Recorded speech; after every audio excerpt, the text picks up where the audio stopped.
The Narcissist and Their Shadow play.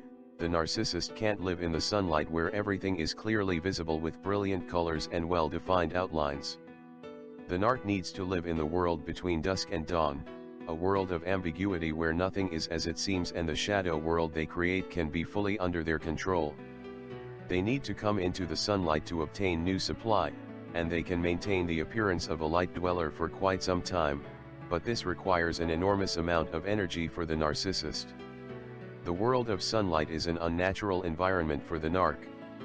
But the narc does have the skills to live in that world. They have perfected their ability to project a custom-made persona, mask for any environment, be that the workplace, family relationship, or their personal relationships. Yes, each of those environments will get its own custom-made persona, tailored specifically to the environment's requirements and more importantly to the narc's ultimate goal, to take full command and control of that environment. So the narc is driven by the need to be king or queen, to being the person who calls the shots, and every ounce of their motivation is focused on that goal and that goal alone. So if the narc sees a target or scenario they have to own, they will do whatever it takes to take that environment or person over. If it is required to be humble and obedient, yes, the narc can play that role very convincingly. After all, this humility is merely an act and the narc's pleasure is to be able to pull off that act. If they need to put on the pretense of being chaste, no problem, dedicated, loyal, kind, loving, no problem. After all, the narc has devoted their whole life to deception and playing at what they consider the game of life. So let's get back to our analogy. We have all been outdoors and observed the gradual departure of daylight as it almost imperceptibly fades away. This is precisely how the narc plies their trade.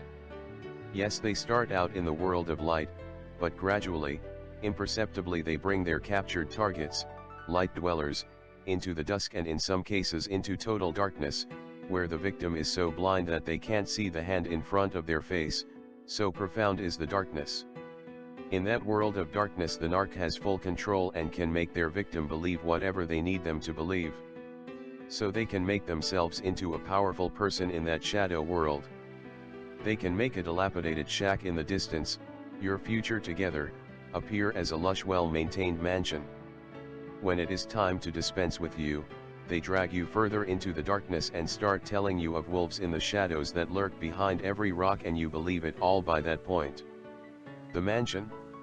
Yes, it still exists, but you, the victim, are unworthy. Someone else will be living in that glorious mansion. Here is the reality: that mansion never existed. It is a run-down, rat-infested shack with a leaking roof, barely large enough to accommodate 2 people. Strange how that shack can cast such a gracefully large shadow. Yes, it can. But frankly, I actually took a detailed look at that shack, even as I was in the relationship, and I never had the heart to tell the narc what a ridiculously inadequate environment it was. Totally impractical. Based on nothing but emotional manipulation of the most obvious kind, arrogance, apostasy, deception, and outright lies. I just wonder if the narc already knew that the shack was just that, or they really believed it was a mansion, or at least made themselves believe. Don't care to know anymore. Not my problem. My journey to that shack was to get to understand the mentality of that person, to see what I had to work with. Little did I know the narc was living in a far deeper fantasy world. A world that would make that shack closer to the real world in comparison. That is sad, but also chilling. So what is the point for the target or victim of the narcissist? The victim, having spent time in this dark world without even knowing it, can't now suddenly go out into the sunlight. They need to gradually allow themselves to move closer and closer to the real world, the world of light. Your journey of healing, moving out of the darkness, will be slow and imperceptible. Just as the gradual fading of darkness makes way for the light at dawn, you need to drag yourself back into the light gradually to let your heart, mind, and psyche, your eyes, adjust to that world of light. As the surrounding light increases, you will again be able to see clearly and be able to clearly perceive the reality of what is going on around you. You will once again have fresh air to breathe. Leave that swamp and its wicked odors, shadows, fog, mud, and quicksand to the narcissist.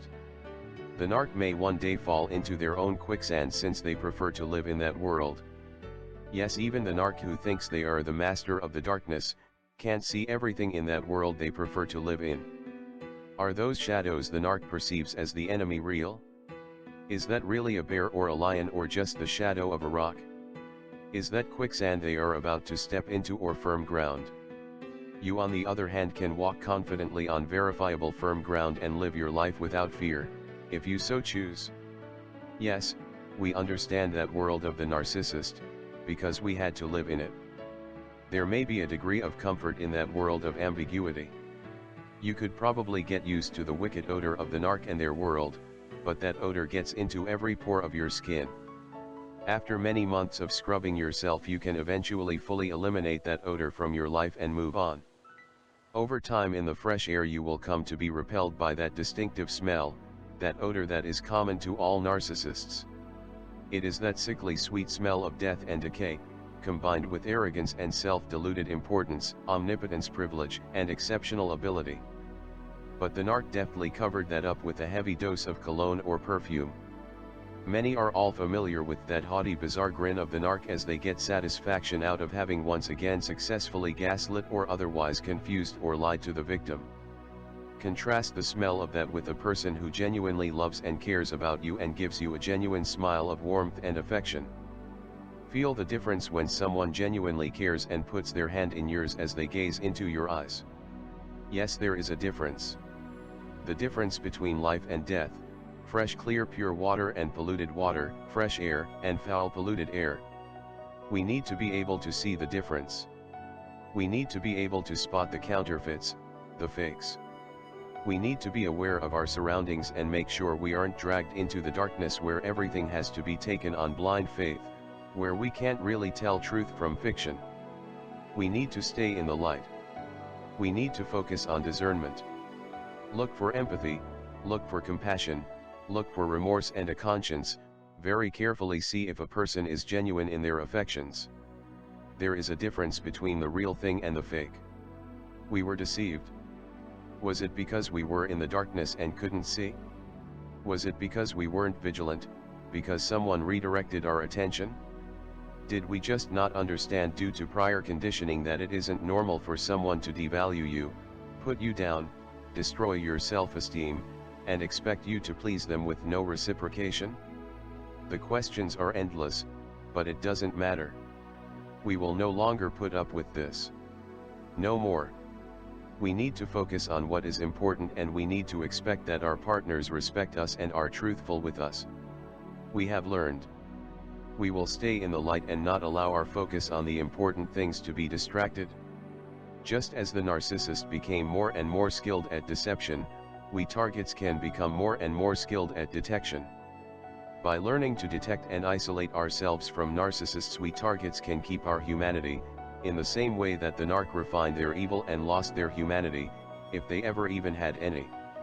The narcissist destroyed your life, that is in the past. They didn't destroy you, even though right after the discard or your imposition of no contact it felt that way. You can turn that tragedy into an opportunity and rebuild your life wisely, or you can allow that event to define you. Yes, the narcissist destroyed your past, but you are in control of your present and future. How do we rebuild and restore our lives?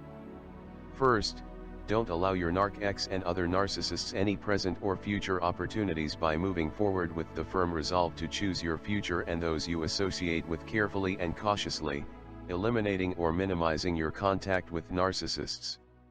Second, don't dwell on the abuse, work on and minimize your desire for vengeance.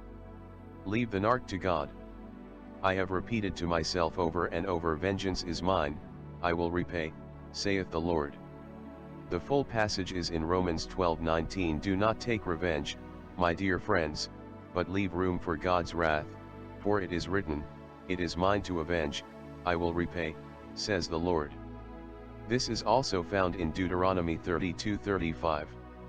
Removing that need for vengeance is a huge task, a daily task for many months, but eventually you can lift that burden off of your shoulders. The burden of punishing the narcissist is too heavy for us to handle, and God doesn't want us to have that burden. He wants you to give it to him, leave it in his hands. That frees you to move on with your life. If God decides the narc deserves no punishment, that is his good pleasure.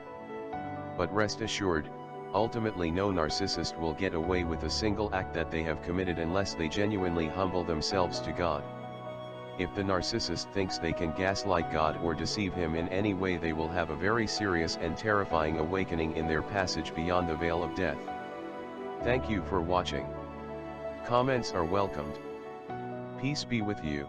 There's no use in saying it is over, it is gone now. There's no use complaining, it ain't easy being strong.